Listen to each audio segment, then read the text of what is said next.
सत श्री अकाल जी। वाहिगुरू जी का खालसा वाहिगुरू जी की फतेह। अज की गलबात जिहड़ी कुछ पॉलिसीज़ नूं लैके आपां गलबात करांगे जिहड़ी बड़ी जरूरी आ, क्योंकि अज साडे जथेबंदियां दी जिहड़ी लीडरशिप आ या साडे आगू आ किसान आगू उन्हां दी सरकार नाल मीटिंग हुई। सरकार नाल अज दी मीटिंग च संगत नूं बड़ियां आसां सी, क्योंकि जिवें सानूं साडे आगूआं ने पिछली मीटिंग च दस्सिया भी सरकार दा रवैया वो बड़ा चंगा रहा ते सरकार साडियां गल्लां मनदी आ ते हो सकदा अगली मीटिंग च कोई हल निकलिया होवे। सो असीं बड़े आसवंद सी भी इस मीटिंग च कोई हल निकलूगा, पर एक बारी फिर मीटिंग बेसिट्टा रही। सो हुण जिस मोड़ ते या जिथे संघर्ष जिहड़े पड़ाव ते पहुंच गया, सानू ये समझ लेना चाहिए भी इदू बाद संघर्ष दी या सरकार दी जिहड़ी इदू बाद रणनीति होगी वो करड़ी होगी, वो थोड़ा जिहा करड़ा करनगे ते सानू भी करना पऊगा। सो इस खातर थोड़ा जिहा विश्लेषण करना, एनालाइज करना इस संघर्ष नूं बड़ा जरूरी आ ते आपस च एक कोआर्डीनेशन पैदा करनी बड़ी जरूरी आ। टीम वर्क पैदा करना साडे लई बड़ा जरूरी आ। साडे लई जदों मैं कहना वो साडे किसान आगूआं च ते साडे च। सो इस ते आपां गलबात करदे हां। सब तो पहला सानू इस संघर्ष दा जिहड़ा मूल खांसा की आ ते इहदा दायरा किड्डा क वड्डा, ये गल समझनी चाहिदी आ। ये क्यों समझनी चाहिदी आ? क्योंकि इस गल च कोई शक नहीं भी यह किसानी संघर्ष आ। किसे वेले जदों पहला किते किसानी संघर्ष पैदा होए आ तां वो किसानां दे संघर्ष हुंदे सी, किसान ही लड़दे सी ते किसान जथेबंदियां दे आगू उस संघर्ष की अगवाही करदियां सी ते उस वेले समय समय ते सरकारां नाल वो लड़ाई लड़दियां सी। इस गल चों असीं मुनकर नहीं हो रहे। इस संघर्ष विच भी जे असीं ये गल समझीए, किसान जथेबंदियां दे आगूआं ने किसी इशू नूं रैकगनाइज किया या ये कह लीए इस जिहड़े नवें कानून बने आ इस इशू नूं उन्हां ने पछाणिया। इस गल दे उत्ते फिर लामबंदी होई, वो भी किसान जथेबंदियां ने आपदे कैडर के थ्रू की। इस गल तो भी मुनकर नहीं हो सकते। ये गल बिल्कुल सेहरा किसान जथेबंदियां ते आगूआं नूं जांदा भी सारी जिहड़ी इशू नूं पछाणन तो लैके लामबंदी तक दा सफ़र आ वो बाखूबी साडे किसान आगूआं ने निभाया। पर हुण इहदा मूल खांसा की आ, ये सानूं समझना चाहिदा। जो संघर्ष दा हुण रूप साडे सामने आ रहा ते जिस तरह की व्यापक पार्टिसिपेशन या शमूलीयत सामने आ रही आ, उस गल तो सानू ये गल समझ लैनी चाहिदी आ ते ये गल मन भी लैनी चाहिदी आ भी ये कल्ले किसानां दा संघर्ष नहीं रहा। हालांकि मैं भी किसान परिवार चों आ, सारी जिंदगी दादे ने प्यो ने किसानी ही कीती आ ते किसान परिवार नाल संबंधित आ। पर ये गल इस करके सानू समझ लेनी चाहिदी आ क्योंकि इहदा दायरा बहुत वड्डा हो गया ते ये इस संघर्ष दा खासियत भी है। इस संघर्ष की इहदा खांसा जिहड़ा वो कल्ला किसानां दा संघर्ष नहीं रहा।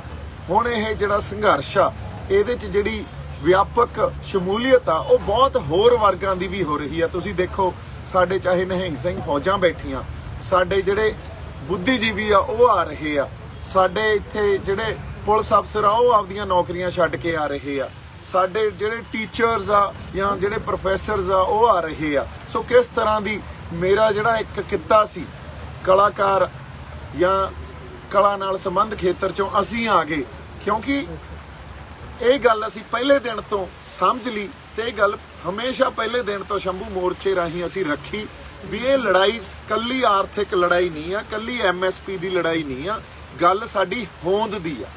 जदों होंद दी लड़ाई आ सो इहो जी व्यापक पार्टिसिपेशन होनी लाजमी सी ते वो सानूं दिख भी रही है। सो ये गल साडे किसान आगूआं नूं साडी बेनती आ भी ये गल उन्हां नूं मन लैनी चाहिदी आ। इस संघर्ष दा जिहड़ा दायरा वो एडा वड्डा हो गया भी इस संघर्ष की अगवाही आ जिहड़ी वो अकाल पुरख वाहिगुरू आप कर रहे आ, वो साडियां अकलां तो गिनतियां। हाँ जी, सो इस संघर्ष का दायरा साडियां अकलां तो साडियां गिनतियां मिनतियां तो बहुत वड्डा हो चुकिया। ਉਹਦਾ ਪ੍ਰਤੱਖ ਉਦਾਹਰਨ ਸਾਡੇ ਸਾਹਮਣੇ ਇਹ ਆ ਵੀ ਜਿਸ ਦਿਨ 26 ਨਵੰਬਰ ਨੂੰ ਅਸੀਂ ਸ਼ੰਭੂ ਤੋਂ ਤੁਰੇ ਸੀ ਤੇ ਕਿਸਾਨ ਜਥੇਬੰਦੀਆਂ ਦੇ ਜਾਂ ਸਾਡੇ ਆਗੂਆਂ ਦਾ ਜਿਹੜਾ ਪਲਾਨ ਇਹ ਸੀ ਵੀ ਅਸੀਂ ਸ਼ੰਭੂ ਤੇ ਬਹਿ ਜਾਾਂਗੇ ਜਾਂ ਉਧਰ ਖਨੌਰੀ ਵਾਲੇ ਪਾਸੇ ਖਨੌਰੀ ਬਹਿ ਜਾਣਗੇ ਜਾਂ ਜਿੱਥੋਂ ਵੀ ਅਸੀਂ ਦਿੱਲੀ ਪਰ ਅਕਾਲ ਪੁਰਖ ਵਾਹਿਗੁਰੂ ਦਾ ਵਰਤਾਰਾ ਇਹ ਵਾਪਰਿਆ ਵੀ ਉੱਥੇ ਅਕਾਲ ਪੁਰਖ ਵਾਹਿਗੁਰੂ ਨੇ ਸੰਗਤ ਦੇ ਰਾਹੀਂ ਆਪ ਫੈਸਲੇ ਦਵਾਏ। ਸੰਗਤ ਉਹਨਾਂ ਬਾਰਡਰਾਂ ਤੇ ਨਹੀਂ ਬੈਠੀ ਤੇ ਦਿੱਲੀ ਨੂੰ ਆ ਕੇ ਘੇਰ ਲਿਆ। ਬੋਲੇ ਸੋ ਨਿਹਾਲ। ਸੋ ਦਿੱਲੀ ਨੂੰ ਆ ਕੇ ਘੇਰ ਲਿਆ। ਜਦੋਂ ਅਸੀਂ ਦਿੱਲੀ ਨੂੰ ਘੇਰੀ ਬੈਠੇ ਆ, ਇਹ ਗੱਲ ਜਾਂ ਇਹ ਵਰਤਾਰਾ ਕਿਸੇ ਜਥੇਬੰਦੀ ਜਾਂ ਕਿਸੇ ਬੰਦੇ ਨੇ ਜਾਂ ਕਿਸੇ ਵਿਅਕਤੀ ਨੇ ਇਹ ਗੱਲ ਨਹੀਂ ਸੋਚੀ ਸੀ। ਇਹ ਉਹਨਾਂ ਗਿਣਤੀਆਂ ਮਿਹਨਤੀਆਂ ਤੋਂ ਤੇ ਸਾਡੀਆਂ ਅਕਲਾਂ ਤੋਂ ਪਰਾਂ ਦੀ ਗੱਲ ਹੋਈ। ਅਗਲੀ ਗੱਲ ਜਿਹੜੀ ਸਾਨੂੰ ਇੱਕ ਹੋਰ ਸਮਝ ਲੈਣੀ ਚਾਹੀਦੀ ਹੈ ਵੀ ਜਿੱਦਾਂ ਅਸੀਂ ਦਿੱਲੀ ਆ ਕੇ ਇੱਥੇ ਬੈਠੇ ਕੁੰਡਲੀ ਬਾਰਡਰ ਤੇ, ਉਦੋਂ ਜਥੇਬੰਦੀਆਂ ਦਾ ਫੈਸਲਾ ਇਹ ਸੀ ਵੀ ਬਰਾੜੀ ਦੇ ਗਰਾਊਂਡ 'ਚ ਚੱਲਦੇ ਆ, ਪਰ ਫਿਰ ਸੰਗਤ ਨੇ ਫੈਸਲਾ ਲਿਆ ਵੀ ਬਰਾੜੀ ਨਹੀਂ, ਅਸੀਂ ਤਾਂ ਇੱਥੇ ਹੀ ਬੈਠਾਂਗੇ। ਸੋ ਇਹ ਦੋ ਪ੍ਰਤੱਖ ਉਦਾਹਰਨਾਂ ਸਾਡੇ ਸਾਹਮਣੇ ਆ, ਜੀ ਤੋਂ ਸਾਨੂੰ ਇਹ ਪਤਾ ਲੱਗਦਾ ਵੀ ਇਹ ਸਾਡੀਆਂ ਗਿਣਤੀਆਂ ਮਿਹਨਤੀਆਂ ਤੋਂ, ਸਾਡੀਆਂ ਅਕਲਾਂ ਤੋਂ ਪਰਾਂ ਦੀਆਂ ਗੱਲਾਂ ਹੋ ਰਹੀਆਂ ਤੇ ਇਸ ਸੰਘਰਸ਼ ਦੀ ਅਗਵਾਈ ਅਕਾਲ ਪੁਰਖ ਵਾਹਿਗੁਰੂ ਆਪ ਕਰ ਰਹੇ ਆ। ਇੱਥੇ ਕਿਸੇ ਜਥੇਬੰਦੀ ਦੀ ਅਗਵਾਈ ਨਹੀਂ ਆ, ਕਿਸੇ ਵਿਅਕਤੀ ਦੀ ਅਗਵਾਈ ਨਹੀਂ ਆ। ਇਸ ਲਈ ਸਾਨੂੰ ਉਸ ਅਕਾਲ ਪੁਰਖ ਵਾਹਿਗੁਰੂ ਦੀ ਜਾਂ ਇੱਕ ਡਿਵਾਈਨ ਇੰਟਰਵੈਂਸ਼ਨ ਆ ਜਿਹਨੂੰ ਕਹਿੰਦੇ ਆ, ਜਾਂ ਜਿਹਨੂੰ ਕਹਿੰਦੇ ਆ ਵੀ ਅਧਿਆਤਮਕ ਜਿਹੜੀ ਗੱਲ ਵਾਪਰ ਰਹੀ ਹੈ ਇਹਨੂੰ ਪਛਾਣ ਲੈਣਾ ਚਾਹੀਦਾ। ਸੋ ਉਸ ਗੱਲ ਨੂੰ ਪਛਾਣ ਕੇ ਇਹ ਗੱਲ ਮੰਨ ਲੈਣੀ ਚਾਹੀਦੀ ਆ ਵੀ ਅਕਾਲ ਪੁਰਖ ਵਾਹਿਗੁਰੂ ਜੋ ਕਰ ਰਿਹਾ ਉਹ ਉਹਦੀ ਰਜ਼ਾ 'ਚ ਹੋ ਰਿਹਾ ਤੇ ਸੰਗਤ ਰੂਪੀ ਫੈਸਲੇ ਦੇ ਰਾਹੀਂ ਹੋ ਰਿਹਾ। ਤੁਸੀਂ ਇਹ ਦੇਖੋ, ਇਹ ਗੱਲ ਬੜੀ ਬਾਕਮਾਲ ਆ ਵੀ ਸੰਗਤ ਦੇ ਫੈਸਲੇ, ਸੰਗਤ ਕਿਤੇ ਕੋਈ ਜਗ੍ਹਾ ਨਹੀਂ ਮਿਥੀ ਹੋਈ ਉਹਨਾਂ ਨੇ ਵੀ ਕਿਤੇ ਬੈਠ ਕੇ ਜਗ੍ਹਾ ਮਿਥੀ ਆ ਤੇ ਸੰਗਤ ਉੱਥੋਂ ਫੈਸਲੇ ਲੈ ਰਹੀ ਆ। ਨਹੀਂ, ਸੰਗਤ ਵਾਹਿਗੁਰੂ ਦੇ ਰਾਹੀਂ, ਅਕਾਲ ਪੁਰਖ ਵਾਹਿਗੁਰੂ ਦੇ ਰਾਹੀਂ ਉਹਨਾਂ ਦੇ ਮਨਾਂ 'ਚ ਹੀ ਗੱਲ ਵਸ ਜਾਂਦੀ ਆ ਤੇ ਥਾਂ ਤੇ ਹੀ ਫੈਸਲੇ ਲੈ ਲੈਂਦੀ ਆ। ਇਹ ਗੱਲ ਬਾਕਮਾਲ ਆ। ਇਹ ਗੱਲ ਪਹਿਲਾਂ ਕਦੇ ਨਹੀਂ ਦੇਖੀ ਗਈ ਸੀ। ਇਸ ਸੰਘਰਸ਼ 'ਚ ਪਹਿਲੀ ਵਾਰੀ ਇਹ ਗੱਲ ਸਾਡੇ ਸਾਹਮਣੇ ਆਈ ਹੈ। ਇਸੇ ਕਰਕੇ ਆਪਾਂ ਵਾਰ-ਵਾਰ ਇਹ ਗੱਲ ਕਹਿ ਰਹੇ ਹਾਂ ਵੀ ਇਹ ਇਤਿਹਾਸਕ ਵਰਤਾਰਾ ਵਾਪਰ ਰਿਹਾ। ਇਸ ਤਰ੍ਹਾਂ ਦਾ ਸੰਘਰਸ਼ ਪਹਿਲਾਂ ਨਾ ਕਦੇ ਪੈਦਾ ਹੋਇਆ ਤੇ ਹੋ ਸਕਦਾ ਆਉਣ ਵਾਲੇ ਸਮੇਂ 'ਚ ਜਦੋਂ ਤੱਕ ਉਸ ਅਕਾਲ ਪੁਰਖ ਵਾਹਿਗੁਰੂ ਦੀ ਰਜ਼ਾ ਨਾ ਹੋਊਗੀ ਉਦੋਂ ਤੱਕ ਐਡਾ ਵੱਡਾ ਸੰਘਰਸ਼ ਪੈਦਾ ਨਹੀਂ ਹੋਣਾ। ਸੋ ਇਸ ਸੰਘਰਸ਼ ਦਾ ਮੂਲ ਖਾਂਸਾ ਤੇ ਇਸ ਸੰਘਰਸ਼ ਦਾ ਦਾਇਰਾ ਇਹ ਸਾਨੂੰ ਸਮਝ ਲੈਣਾ ਚਾਹੀਦਾ ਕਿ ਇਹ ਸੰਘਰਸ਼ ਸੰਗਤ ਦਾ, ਇਹ ਸੰਘਰਸ਼ ਲੋਕਾਂ ਦਾ, ਇੱਥੇ ਕਿਸੇ ਜਥੇਬੰਦੀ ਜਾਂ ਕਿਸੇ ਵਿਅਕਤੀ ਦਾ ਗਲਬਾ ਨਹੀਂ ਆ ਇਸ ਸੰਘਰਸ਼ ਤੇ ਜੇ ਲੋਕਾਂ ਦਾ ਸੰਘਰਸ਼ ਆ ਫਿਰ ਲੋਕਾਂ ਦੀ ਜਾਂ ਲੋਕਾਂ ਦੇ ਜਿਹੜੇ ਨੁਮਾਇੰਦੇ ਆ ਉਹਨਾਂ ਦਾ ਸਾਨੂੰ ਰਿਪਰੈਜ਼ੈਂਟੇਸ਼ਨ ਲੈ ਲੈਣੀ ਚਾਹੀਦੀ ਆ। ਹੁਣ ਜਿਸ ਤਰ੍ਹਾਂ ਦਾ ਵਰਤਾਰਾ ਚੱਲ ਰਿਹਾ, ਜੋ ਅੱਜ ਵੀ ਸਰਕਾਰ ਨਾਲ ਮੀਟਿੰਗ ਹੋਈ, ਜਿਹੜਾ ਇੱਕ ਡੈਡਲੌਕ ਜਾਂ ਇਹ ਪੜਾਅ ਆਇਆ ਹੋਇਆ, ਇਹ ਡੈਡਲੌਕ ਦਾ ਪੜਾਅ ਆਇਆ ਹੋਇਆ, ਉਹ ਟੁੱਟ ਨਹੀਂ ਰਿਹਾ। 1 ਮਹੀਨਾ ਜਾਂ ਉਦੋਂ ਜ਼ਿਆਦਾ ਦਿਨ ਹੋ ਗਏ ਸਾਨੂੰ ਇੱਥੇ, 1 ਮਹੀਨਾ 4, 5, 6 ਦਿਨ ਹੋ ਗਏ ਹੋਣੇ ਆ ਬੈਠਿਆਂ ਨੂੰ ਤੇ ਡੈਡਲੌਕ ਟੁੱਟ ਨਹੀਂ ਰਿਹਾ। ਅਸੀਂ ਹਜੇ ਵੀ ਜਾਬਤੇ 'ਚ, ਅਸੀਂ ਚੜ੍ਹਦੀ ਕਲਾ 'ਚ ਤੇ ਸਾਡਾ ਏਕਾ ਵੀ ਬਰਕਰਾਰ ਆ। ਵਾਰ-ਵਾਰ ਆਪਾਂ ਇਹ ਗੱਲ ਕਹਿ ਰਹੇ ਹਾਂ ਵੀ ਕਿਸਾਨ ਮਜ਼ਦੂਰ ਏਕਤਾ ਜਿਹੜੀ ਜਿੰਦਾਬਾਦ। ਸੋ ਏਕਤਾ ਜਿਹੜਾ ਲਫ਼ਜ਼ ਆ, ਇਹ ਜਿਹੜਾ ਸਾਨੂੰ ਸਮਝ ਲੈਣਾ ਚਾਹੀਦਾ ਵੀ ਸਾਨੂੰ ਸਾਡੀ ਏਕਤਾ ਤਾਂ ਹੀ ਅਸੀਂ ਦਿਖਾ ਪਾਵਾਂਗੇ ਜੇ ਕੱਲਾ ਉਹ ਨਾਰਿਆਂ 'ਚ ਨਾ ਹੋਵੇ, ਜੋ ਪ੍ਰੈਕਟਿਸ 'ਚ ਵੀ ਜਾਂ ਸਾਰਾ ਡਿਸਕੋਰਸ ਜੋ ਚੱਲ ਰਿਹਾ ਉੱਥੇ ਵੀ ਸਾਨੂੰ ਦਿਖੇ। ਹੁਣ ਡਿਸਕੋਰਸ ਕੀ ਚੱਲ ਰਿਹਾ ਅੱਜ, ਜਿਹੜਾ ਡੈਡਲੌਕ ਕ੍ਰੀਏਟ ਹੋਇਆ ਉਸ ਡੈਡਲੌਕ ਨੂੰ ਤੋੜਨ ਦੇ ਲਈ ਜਾਂ ਸਾਡੀ ਰਣਨੀਤੀ ਘੜਨ ਲਈ ਸਾਡੇ ਕੋਲੇ ਕੁਝ ਆਈਡੀਆਜ਼ ਆ। ਥੋੜਾ ਜਿਹਾ ਇੱਧਰ ਨੂੰ ਘੁਮਾਓ ਜੀ। ਹਾਂਜੀ, ਸਾਡੇ ਕੋਲੇ ਕੁਝ ਆਈਡੀਆਜ਼ ਆ। ਉਹ ਆਈਡੀਆਜ਼ ਅਸੀਂ ਤੁਹਾਡੇ ਨਾਲ ਬੈਠ ਕੇ, ਖਾਸ ਤੌਰ ਤੇ ਕਿਸਾਨ ਜਥੇਬੰਦੀਆਂ ਦੀ ਲੀਡਰਸ਼ਿਪ ਨਾਲ ਬੈਠ ਕੇ ਡਿਸਕਸ ਕਰਨਾ ਚਾਹੁੰਦੇ ਆ, ਕਿਉਂਕਿ ਇਹ ਕੋਈ ਬਹੁਤ ਚੰਗੀ ਜਾਂ ਸੋਹਣੀ ਗੱਲ ਨਹੀਂ ਹੁੰਦੀ ਵੀ ਅਸੀਂ ਤੁਹਾਡੇ ਰੂਬਰੂ ਸੋਸ਼ਲ ਮੀਡੀਆ ਰਾਹੀਂ ਹੋਈਏ, ਹੋਰ ਸਾਡੇ ਕੋਲੇ ਕੋਈ ਰਾਹ ਨਾ ਹੋਵੇ ਤੇ ਤੁਸੀਂ ਸੋਸ਼ਲ ਮੀਡੀਆ ਰਾਹੀਂ ਅਟੈਕ ਕਰਨ ਲੱਗ ਜਾਓ ਤੇ ਆਈਡੀਆਜ਼ ਨੂੰ ਜਨਰੇਟ ਹੀ ਨਾ ਹੋਣ ਦਿਓ ਤੇ ਵਾਰ-ਵਾਰ ਇਹ ਗੱਲ ਪਰਸਨਲ ਅਟੈਕ ਰਾਹੀਂ ਕਹਿਣ ਲੱਗ ਜਾਓ ਵੀ ਇਹ ਤਾਂ RSS ਆ, ਇਹ ਤਾਂ ਏਜੰਸੀਆਂ ਦੇ ਬੰਦੇ ਆ, ਇਹ ਤਾਂ ਦੋ ਫਾੜ ਕਰ ਰਹੇ ਆ ਸੰਘਰਸ਼ ਨੂੰ। ਸੋ ਮੇਰੀ ਇੱਕ ਹੱਥ ਜੋੜ ਕੇ ਬੇਨਤੀ ਆ ਸਾਡੇ ਆਗੂਆਂ ਨੂੰ, ਤੁਹਾਡੀ ਅਗਵਾਈ 'ਚ ਇਹ ਸੰਘਰਸ਼ ਲੜ ਰਹੇ ਆ, ਤੁਹਾਡੀ ਅਗਵਾਈ 'ਚ ਸੰਘਰਸ਼ ਲੜਾਂਗੇ, ਪਰ ਤੁਸੀਂ ਸਾਡੇ ਜਿਹੜੇ ਕੋਈ ਸਲਾਹਾਂ ਜਾਂ ਆਈਡੀਆਜ਼ ਆ ਉਹਨੂੰ ਲਓ। ਜੇ ਤੁਹਾਨੂੰ ਚੰਗੇ ਲੱਗੇ ਤਾਂ ਤੁਸੀਂ ਮੰਨ ਲਿਓ, ਜੇ ਨਹੀਂ ਚੰਗੇ ਲੱਗੇ ਤਾਂ ਨਾ ਮੰਨਿਓ। ਸੋ ਅਗਵਾਈ ਤਾਂ ਤੁਹਾਡੀ ਆ।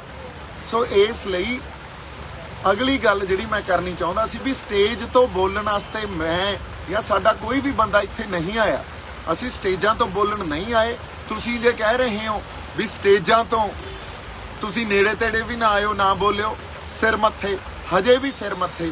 ਅਸੀਂ ਇਹ ਕਹਿ ਰਹੇ ਹਾਂ ਵੀ ਸਟੇਜ ਤੋਂ ਆਪਾਂ ਨਹੀਂ ਬੋਲਾਂਗੇ, ਪਰ ਅਸੀਂ ਇਕੱਠੇ ਬਹਿ ਕੇ ਗੱਲਬਾਤ ਆਪਸ 'ਚ ਤਾਂ ਕਰ ਸਕਦੇ ਹਾਂ। ਜੇ ਸਰਕਾਰ ਜਿਹੜੀ ਅੱਜ ਸਾਡੀ ਦੁਸ਼ਮਣ ਆ, ਜੇ ਤੁਸੀਂ ਉਹਨਾਂ ਨਾਲ ਇੰਨੀਆਂ ਮੀਟਿੰਗਾਂ ਕਰ ਸਕਦੇ ਹੋ ਤਾਂ ਸਾਡਾ ਤਾਂ ਕੋਈ ਪਰਸਨਲ ਵੈਰ ਹੀ ਨਹੀਂ ਨਾ, ਸਾਡਾ ਤਾਂ ਕੁਝ ਨਹੀਂ ਵੰਡਿਆ, ਤੇ ਅਸੀਂ ਆਪਸ 'ਚ ਬੈਠ ਕੇ ਵੀ ਗੱਲਬਾਤ ਕਰ ਸਕਦੇ ਹਾਂ। ਕੀ ਪਤਾ ਜਿਹੜਾ ਇਸ ਡੈਡਲੌਕ ਨੂੰ ਤੋੜਨ ਦਾ ਹੱਲ, ਕਈ ਵਾਰੀ ਸਾਨੂੰ ਲੱਗਦਾ ਹੁੰਦਾ ਵੀ ਹੱਲ ਇੱਕੋ ਪਾਸੇ ਪਿਆ, ਕੀ ਪਤਾ ਉਹ ਦੂਜੇ ਪਾਸੇ ਹੱਲ ਪਿਆ ਹੋਵੇ ਤੇ ਉਹ ਹੱਲ ਸਾਨੂੰ ਦੇਖ ਹੀ ਨਹੀਂ ਰਿਹਾ ਹੋਵੇ, ਤੇ ਅਸੀਂ ਉਹ ਹੱਲ ਤੁਹਾਨੂੰ ਦਿਖਾਉਣ 'ਚ ਆਪਦੀ ਥੋੜੀ ਬਹੁਤ ਹੈਲਪ ਕਰ ਦਈਏ, ਥੋੜੀ ਬਹੁਤ ਸਹਾਇਤਾ ਕਰ ਦਈਏ।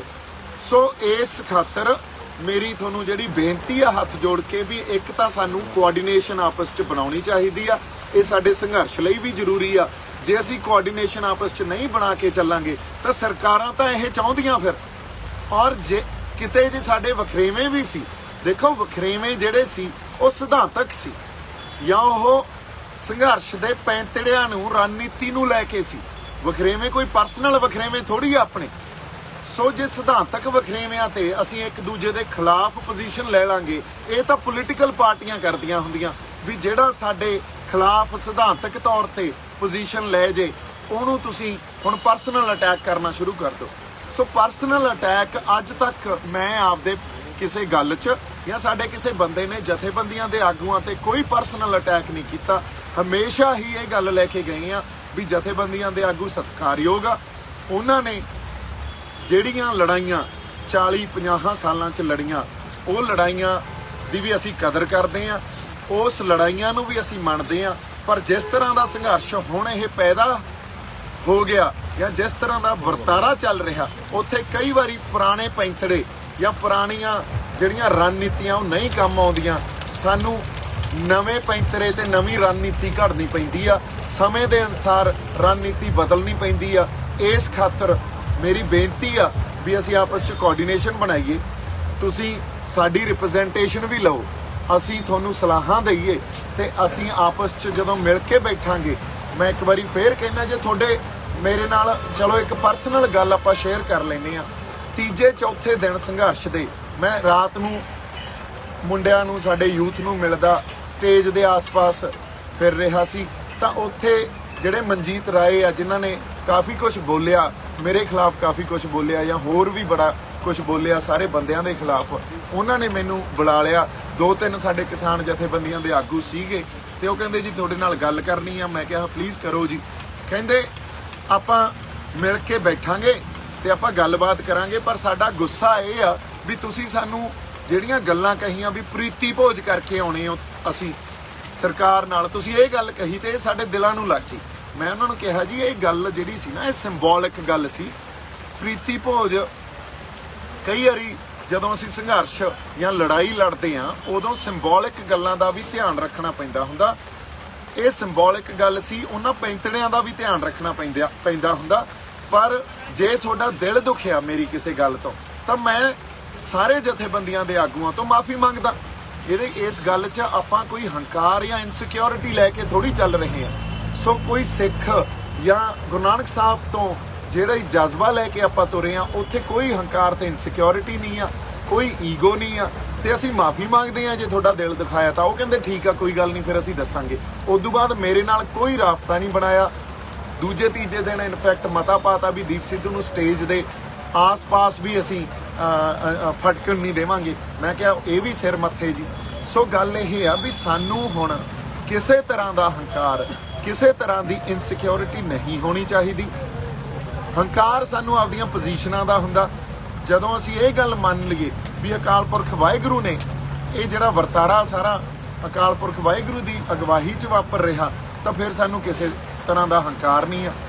ਤੇ ਜੇ ਅਸੀਂ ਇਹ ਗੱਲ ਮੰਨ ਲਈਏ ਵੀ ਸਾਡੀ ਪੋਜੀਸ਼ਨ ਜਾਂ ਸਾਡੀ ਜਥੇਬੰਦਕ ਢਾਂਚੇ ਦਾ ਕਿੰਨਾ ਕੁ ਮਜ਼ਬੂਤ ਹੋਣਾ ਉਹ ਵੀ ਅਕਾਲ ਪੁਰਖ ਵਾਹਿਗੁਰੂ ਨੇ ਦੇਣਾ, ਕਿਉਂਕਿ ਦੇਖੋ ਅਕਾਲ ਪੁਰਖ ਵਾਹਿਗੁਰੂ ਵੱਡੀਆਂ ਵੱਡੀਆਂ ਪੋਜੀਸ਼ਨਾਂ ਦੇ ਦਿੰਦਾ ਹੁੰਦਾ ਤੇ ਮਿੰਟਾਂ 'ਚ ਹੀ ਉਹਨਾਂ ਪੋਜੀਸ਼ਨਾਂ ਨੂੰ ਖਿੱਚ ਲਿਜਾਂਦਾ। ਸੋ ਇਸ ਖਾਤਰ ਇੱਥੇ ਕ੍ਰੈਡਿਟ ਕਿਸੇ ਨੂੰ ਨਹੀਂ, ਸਾਨੂੰ ਇਹ ਕ੍ਰੈਡਿਟ ਵਾਰ 'ਚ ਨਹੀਂ ਪੈਣਾ ਚਾਹੀਦਾ ਵੀ ਸਾਰਾ ਸਿਹਰਾ ਸਾਡੇ ਸਿਰ ਤੇ ਬੰਨਿਆ ਜਾਵੇ, ਜਾਂ ਸਾਡੀ ਪੋਜੀਸ਼ਨ ਡਾਊਨ ਹੁੰਦੀ ਆ, ਜਾਂ ਇਹ ਗੱਲ ਵੀ ਸਾਡਾ ਜਥੇਬੰਦਕ ਢਾਂਚਾ ਕਮਜ਼ੋਰ ਹੁੰਦਾ ਜੇ ਦੂਜੇ ਬੰਦਿਆਂ ਨੂੰ ਅੱਗੇ ਲੈ ਕੇ ਆਉਣੇ ਆ ਜਾਂ ਉਹਨਾਂ ਨਾਲ ਗੱਲਬਾਤ ਕਰਦੇ ਆ। ਸਾਨੂੰ ਇਸ ਹਉਮੈ ਤੋਂ, ਸਾਨੂੰ ਐਰੋਗੈਂਸ ਤੋਂ, ਸਾਨੂੰ ਇਨਸਿਕਿਉਰਿਟੀ ਤੋਂ ਨਿਕਲਣਾ ਚਾਹੀਦਾ, ਸਾਨੂੰ ਤੰਗ ਨਜ਼ਰੀ ਚੋਂ ਵੀ ਨਿਕਲਣਾ ਚਾਹੀਦਾ। ਇਹ ਗੱਲ ਇਕੱਲੇ ਮੈਂ ਕਿਸਾਨ ਜਥੇਬੰਦੀਆਂ ਦੇ ਆਗੂ ਨਹੀਂ, ਮੈਂ ਆਪਦੇ ਆਪ ਨੂੰ ਵੀ ਕਹਿ ਰਿਹਾ ਇਹ ਗੱਲ। ਸੋ ਸਾਨੂੰ ਇੱਕ ਵਾਰੀ ਕੋਆਰਡੀਨੇਟ ਕਰਕੇ ਆਪਸ 'ਚ ਟੀਮ ਵਰਕ ਪੈਦਾ ਕਰਨਾ ਚਾਹੀਦਾ, ਉਸ ਟੀਮ ਵਰਕ ਦੇ ਰਾਹੀਂ ਗਾਂਹ ਵਧਣਾ ਚਾਹੀਦਾ ਤਾਂ ਕਿ ਇਹ ਡੈਡਲੌਕ ਟੁੱਟ ਸਕੇ, ਸਾਡੀ ਜਿੱਤ ਹੋਵੇ, ਸਾਡੇ ਜਿਹੜੇ ਸੰਘਰਸ਼ੀ ਬੰਦੇ ਆ ਉਹ ਇੱਥੋਂ ਜਿੱਤ ਕੇ ਜਾਣ, ਇੱਕ ਨਵਾਂ ਆਪਾਂ ਪੰਜਾਬ ਸਿਰਜੀਏ, ਨਵਾਂ ਸਮਾਜ ਸਿਰਜੀਏ, ਕਿਸਾਨਾਂ ਦੀ ਜਿੱਤ ਹੋਵੇ। ਉਸ ਅਕਾਲ ਪੁਰਖ ਵਾਹਿਗੁਰੂ ਦਾ ਅਸੀਂ ਸ਼ੁਕਰਾਨਾ ਕਰੀਏ ਜਿਨੇ ਸਾਨੂੰ ਜਗਾਇਆ, ਜਿਨੇ ਇਹ ਜਜ਼ਬਾ ਸਾਡੇ ਅੰਦਰ ਭਰਤਾ ਤੇ ਜਿਨੇ ਰਾਤੋਂ ਰਾਤ ਸਾਨੂੰ ਜ਼ੀਰੋ ਤੋਂ ਹੀਰੋ ਬਣਾਤਾ। ਸੋ ਇਸ ਡਿਵਾਈਨ ਇੰਟਰਵੈਂਸ਼ਨ ਨੂੰ ਸਾਨੂੰ ਸਮਝਣਾ ਚਾਹੀਦਾ, ਏਕਾ ਬਰਕਰਾਰ ਰੱਖੀਏ, ਉਸ ਏਕੇ ਨੂੰ ਇਕੱਲੇ ਨਾਰਿਆਂ 'ਚ ਨਹੀਂ ਸਾਡੇ ਡਿਸਕੋਰਸ 'ਚ ਵੀ ਦਿਖਾਈਏ। ਤੇ ਬਾਕੀ ਸਾਡੀ ਸੰਗਤ ਇੱਥੇ ਦੇਖੋ, ਅਸੀਂ ਸਾਡੀ ਬੇਬੇ ਦੀ ਰਸੋਈ 'ਚ ਬੈਠੇ ਆ, ਸਾਰੇ ਪ੍ਰਸ਼ਾਦਾ ਛਕ ਰਹੇ ਸੀ। ਇਨ ਬਿਟਵੀਨ ਸਾਡੀਆਂ ਮਾਤਾਵਾਂ ਬੈਠੀਆਂ ਤੇ ਇਨ ਬਿਟਵੀਨ ਇਹ ਗੱਲਾਂ ਜਿਹੜੀਆਂ ਇੱਥੇ ਅਸੀਂ ਕਰਦੇ ਰਹੇ ਆ, ਕਰਦੇ ਰਹਿੰਦੇ ਆ। ਸੰਗਤ ਵਾਰ ਵਾਲੇ ਗੱਲ ਲੈ ਕੇ ਆਉਂਦੀ ਆ ਵੀ ਸਾਡੀ ਜਿਹੜੀ ਗੱਲ ਆ ਉਹ ਕਿਸਾਨ ਜਥੇਬੰਦੀਆਂ ਦੇ ਆਗੂਆਂ ਤੱਕ ਪਹੁੰਚਣੀ ਚਾਹੀਦੀ ਆ ਤੇ ਜਥੇਬੰਦੀਆਂ ਦੇ ਜਿਹੜੇ ਸਾਡੇ ਆਗੂ ਆ ਉਹ ਗੱਲ ਸੁਣੇ ਤਾਂ ਕਿ ਡਿਸਕਨੈਕਟ ਨਾ ਪੈਦਾ ਹੋਵੇ ਔਰ ਵਾਰ-ਵਾਰ ਅਸੀਂ ਪਰਸਨਲ ਅਟੈਕਸ ਤੇ ਨਾ ਜਾਈਏ। ਮੇਰੇ ਖਿਆਲ 'ਚ ਇਹ ਕੋਈ ਬਾਹਲੀ ਵਧੀਆ ਗੱਲ ਨਹੀਂ ਹੁੰਦੀ। ਪਰਸਨਲ ਅਟੈਕ ਜਿਹੜੇ ਹੁੰਦੇ ਆ ਉਹ ਬਹੁਤ ਹੋਸ਼ੇ ਲੋਕ ਕਰਦੇ ਆ, ਸਾਡੇ ਕਿਰਦਾਰ ਵੀ ਉਦੋਂ ਉੱਚੇ ਆ ਤੇ ਸਾਡੇ ਕੋਲੇ ਜਿਹੜੀ ਮੱਤ ਜਿਹੜੀ ਉੱਚੀ ਆ, ਮਨ ਨੀਵਾਂ, ਉਹ ਅਕਾਲ ਪੁਰਖ ਵਾਹਿਗੁਰੂ ਨੇ ਸਾਨੂੰ ਬਖਸ਼ਿਆ। ਸਾਨੂੰ ਉਸ ਪ੍ਰੈਕਟਿਸ ਨੂੰ ਆਪਦੇ ਅੰਦਰ ਵਸਾਉਣਾ ਚਾਹੀਦਾ। ਗੁਰੂ ਨਾਨਕ ਸਾਹਿਬ ਨੇ ਸਾਨੂੰ ਜਿਹੜਾ ਸਰਬੱਤ ਦੇ ਭਲੇ ਦਾ ਇੱਕ ਅਸੂਲ ਜਾਂ ਸਰਬੱਤ ਦੇ ਭਲੇ ਦਾ ਜਿਹੜਾ ਫਲਸਫਾ ਸਿਖਾਇਆ, ਉਸ ਫਲਸਫੇ ਨੂੰ ਸਾਨੂੰ ਆਪਦੇ ਅੰਦਰ ਵਸਾਉਣਾ ਚਾਹੀਦਾ। ਸਾਰੇ ਹੀ ਸਾਡੇ ਆ, ਕੋਈ ਵਖਰੇਵੇਂ ਜਿਹੜੇ ਉਹ ਸਿਧਾਂਤਕ ਤੌਰ ਤੇ ਹਮੇਸ਼ਾ ਹੀ ਹੁੰਦੇ ਆ, ਪਰ ਉਹਨਾਂ ਵਖਰੇਵਿਆਂ ਦੇ ਚੱਲਦੇ ਅਸੀਂ ਆਪਸ 'ਚ ਖਿਲਾਫ ਪੋਜੀਸ਼ਨਾਂ ਨਹੀਂ ਲੈਂਦੇ ਹੁੰਦੇ। ਸੋ ਇਸ ਕਰਕੇ ਹੁਣ ਕਿਸੇ ਨੂੰ ਏਜੰਸੀਆਂ ਦਾ ਕਹਿ ਦੇਣਾ, ਕਿਸੇ ਨੂੰ ਕੋਈ ਹੋਰ ਜਿਹੜੇ ਅਸੀਂ ਟੈਗ ਦੇ ਦੇਣੇ, ਇਹ ਗੱਲਾਂ ਬੜੀਆਂ ਛੋਟੀਆਂ। ਇਹਨਾਂ ਗੱਲਾਂ ਤੋਂ ਜਾਂ ਇਹ ਜਿਹੜੀ ਸਾਡੇ 'ਚ ਬੇਭਰੋਸੇ ਪੈਦਾ ਹੋਏ ਆ, ਇਹਨਾਂ ਗੱਲਾਂ ਤੋਂ ਪਰਾਂ ਉੱਠੀਏ ਤੇ ਅਸੀਂ ਆਪਸ 'ਚ ਕੋਆਰਡੀਨੇਸ਼ਨ ਬਣਾ ਕੇ ਚੱਲੀਏ। ਬਾਕੀ ਜਿਹੜੀ ਗੱਲ ਆਪਾਂ ਇਹ ਕਰਨੀ ਸੀ ਵੀ ਕਈ ਵਾਰੀ ਸਟੇਟ ਦਾ ਨਾ ਜਿਹੜਾ ਖਾੜਕੂ ਸੰਘਰਸ਼ ਦੇ ਦੌਰਾਨ ਇੱਕ ਨੈਰੇਟਿਵ ਰਿਹਾ ਪੰਜਾਬ ਨੂੰ ਡਰਾਉਣ ਦਾ ਜਾਂ ਪੰਜਾਬ 'ਚ ਡਰ ਪੈਦਾ ਕਰਨ ਦਾ, ਸਾਡੀ ਮਾਨਸਿਕਤਾ 'ਚ ਡਰ ਪੈਦਾ ਕਰਨ ਦਾ, ਉਹ ਸਟੇਟ ਜਾਂ ਸਰਕਾਰ ਹੁਣ ਵੀ ਵਰਤ ਰਹੀ ਹੈ। ਹੁਣ ਵੀ ਉਹੀ ਨੈਰੇਟਿਵ ਵਰਤ ਕੇ ਤੇ ਕਿਸਾਨ ਆਗੂ ਕਈ ਵਾਰੀ ਉਸ ਨੈਰੇਟਿਵ ਤੋਂ ਡਰ ਜਾਂਦੇ ਆ। ਦੇਖੋ, ਸਿੱਖ ਜਿਹੜਾ ਉਹ ਕਦੇ ਵੀ ਹਿੰਸਕ ਨਹੀਂ ਹੁੰਦਾ। ਸਿੱਖ ਨੇ ਕਦੇ ਵੀ ਹਿੰਸਾ ਸਿੱਖੀ ਹੋਈ ਨਹੀਂ। ਹਥਿਆਰ ਤਾਂ ਅਸੀਂ ਜਰਵਾਣੇ ਦੀ ਭੱਖਿਆ ਤੇ ਗਰੀਬਾਂ ਦੀ ਰੱਖਿਆ ਕਰਨ ਵਾਸਤੇ ਚੱਕਦੇ ਰਹੇ ਆ ਤੇ ਸਿੱਖ ਦੇ ਮਨ 'ਚ ਕਦੇ ਵੀ ਹਿੰਸਾ ਪੈਦਾ ਨਹੀਂ ਹੁੰਦੀ ਤੇ ਉਹ ਹਿੰਸਾ ਕਦੇ ਹਥਿਆਰ ਨਹੀਂ ਚੁਕਾਉਂਦੀ।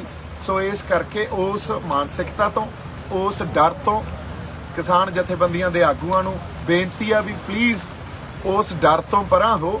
ਸਰਕਾਰ ਨੇ ਇਹ ਗੱਲਾਂ ਵਾਰ-ਵਾਰ ਸਿਰਜਣੀਆਂ, ਤੁਸੀਂ ਜਾਂ ਅਸੀਂ ਇਹਦਾ ਸ਼ਿਕਾਰ ਨਹੀਂ ਹੋਣਾ। ਅਸੀਂ ਕਿੰਨੇ ਜਾਬਤੇ 'ਚ ਰਹਿ ਕੇ, ਇੱਕ ਬਾਕਮਾਲ ਜਾਬਤਾ ਤੇ ਡਿਸਪਲਿਨ 'ਚ ਰਹਿ ਕੇ ਇਹ ਸੰਘਰਸ਼ ਲੜ ਰਹੇ ਆ। ਇਹ ਡਿਸਪਲਿਨ ਤੇ ਜਾਬਤਾ ਵੀ ਕਾਇਮ ਰਹੂਗਾ, ਤੁਹਾਡੀ ਜਿਹੜੀ ਅਗਵਾਈ ਵੀ ਕਾਇਮ ਰਹੂਗੀ। ਸਾਡੀ ਹੱਥ ਜੋੜ ਕੇ ਬੇਨਤੀ ਆ ਵੀ ਅਸੀਂ ਮਿਲ ਕੇ ਗੱਲਬਾਤ ਰਾਹੀਂ ਗੱਲਾਂ ਨੂੰ ਸਮਝੀਏ, ਆਈਡੀਆਜ਼ ਨੂੰ ਡਿਸਕਸ ਕਰੀਏ, ਆਈਡੀਆਜ਼ ਨੂੰ ਫਿਰ ਇੰਪਲੀਮੈਂਟ ਕਰੀਏ। ਇੰਨੀਆਂ ਕੁ ਗੱਲਾਂ ਤੁਹਾਡੇ ਨਾਲ ਕਰਨੀਆਂ ਸੀ। ਸਾਡੇ ਵੱਲੋਂ ਬਹੁਤ ਸਾਰਾ ਪਿਆਰ ਤੇ ਸਤਿਕਾਰ। ਜਿਉਂਦੇ ਵਸਦੇ ਰਹੋ ਤੇ ਸਪੈਸ਼ਲੀ ਸਾਡੇ ਆਗੂਆਂ ਲਈ ਬੜਾ ਪਿਆਰ ਤੇ ਸਤਿਕਾਰ, ਕਿਉਂਕਿ ਕੋਈ ਪਰਸਨਲ ਆਪਣੀ ਲੜਾਈ ਨਹੀਂ ਆ। ਕਈ ਵਾਰੀ ਸਿਧਾਂਤਾਂ 'ਚ ਵਖਰੇਵੇਂ ਹੋ ਸਕਦੇ ਆ ਤੇ ਉਹਨਾਂ ਨੂੰ ਅਸੀਂ ਆਪਸ 'ਚ ਬਹਿ ਕੇ ਨਜਿੱਠ ਸਕਦੇ ਆ। ਇਹ ਵੀ ਕੋਈ ਬੜੀ ਵੱਡੀ ਗੱਲ ਨਹੀਂ ਹੁੰਦੀ ਤੇ ਇਸ ਡੈਡਲੌਕ ਦਾ ਵੀ ਜਿਹੜਾ ਹੱਲ ਆ ਉਹ ਹੈਗਾ ਹੱਲ ਨਿਕਲੇ ਆਉਂਦੇ ਹੁੰਦੇ ਆ। ਸਿਰ ਜੋੜ ਕੇ ਬੈਠੀਏ। ਮੇਰੇ ਵੱਲੋਂ ਇੱਕ ਵਾਰੀ ਫਿਰ ਆਬਾਦ ਰਹੋ, ਖੁਸ਼ ਰਹੋ, ਸਤਿਕਾਰ, ਪਿਆਰ। ਸਤਿ ਸ਼੍ਰੀ ਅਕਾਲ।